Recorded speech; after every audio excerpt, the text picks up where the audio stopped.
everyone, my name is Shea. I'd like you to think back to when you were in 8th grade. What were you doing? What was your life like? How have you changed since then?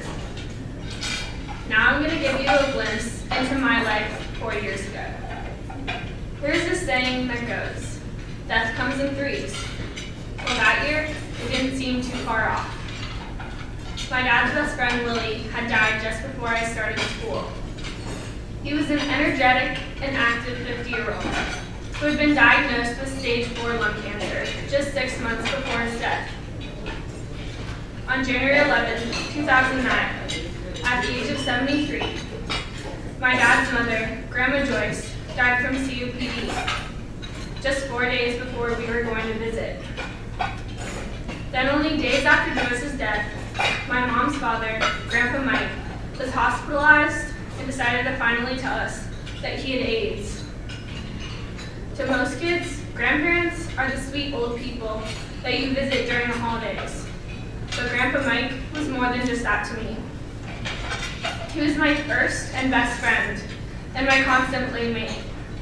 Almost every morning, he came over to wake me up, help me make my bed, and read to me while I ate breakfast. After he became sick, my spring was a blur of emotions, stress from trying to keep up with school, and heartbreaking hospital visits. To most of us, HIV and AIDS seems like some sad story you hear about on the news, but never something you expect to hit so close to home. I would lie in bed and try to imagine what it would be like if you were gone, but even my worst imaginings didn't do the reality justice. It was common for me to sit up alone and cry in my room while searching Google or Wikipedia for anything about AIDS. Watching someone you love die is always a hard thing to bear, but the thing about AIDS is that you die from many things all at once. His liver shut down, turning him a sickly yellow color. His arms swelled from rashes and bed sores that his body could no longer fight. His chemotherapy for the lymphoma made him nauseous, and the pain meds made him paranoid and afraid. My vibrant childhood playmate and best friend was gone, replaced by a bedridden man who had always lived as if he were immortal and had scoffed at the very notion that one day he would die. After 2 months of this torture, he died in March, ironically on Friday the 13th, and wasn't able to see me graduate 8th grade. During that horrible spring, I separated myself from the few friends I had at school and avoided physical contact with almost everyone. Looking back now, I felt like I couldn't trust anyone to be there for me. That people leaving and abandonment was just something inevitable. To me, it felt like no one could understand all the confusion, regret, and pain that I was going through.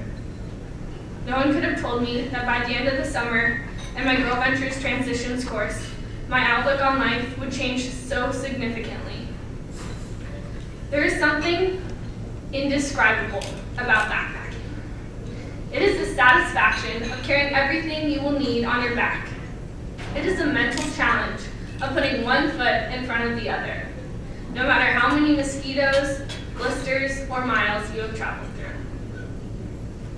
But Transitions was not just a backpacking course. It was a 2-week reminder of who I really was and of how fundamentally important relationships are. I realized with a little shock that the girls I was with had all experienced hardships and that I was not alone in my challenges.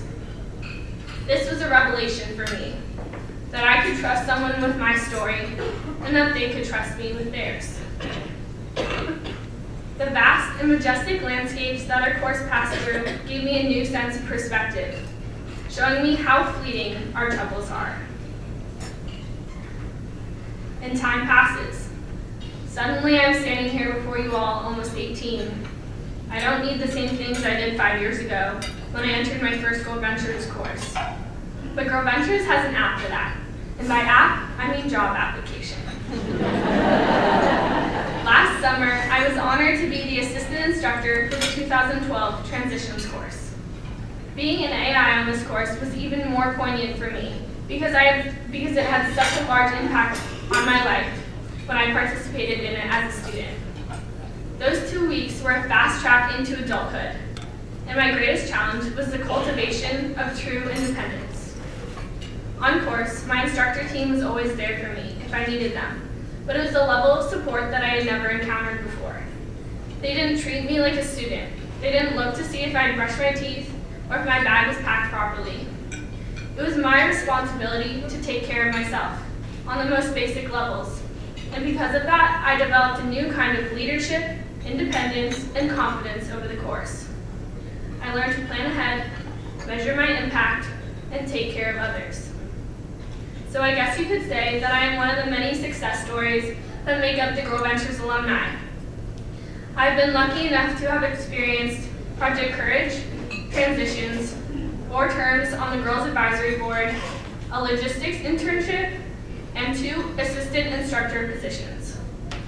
Through its programs, Girl Ventures has continued to remind me to stay open, honest, and true to myself. Because of supporters like you, I am one of the hundreds of girls that have learned to live healthy, relate wisely, and lead confidently.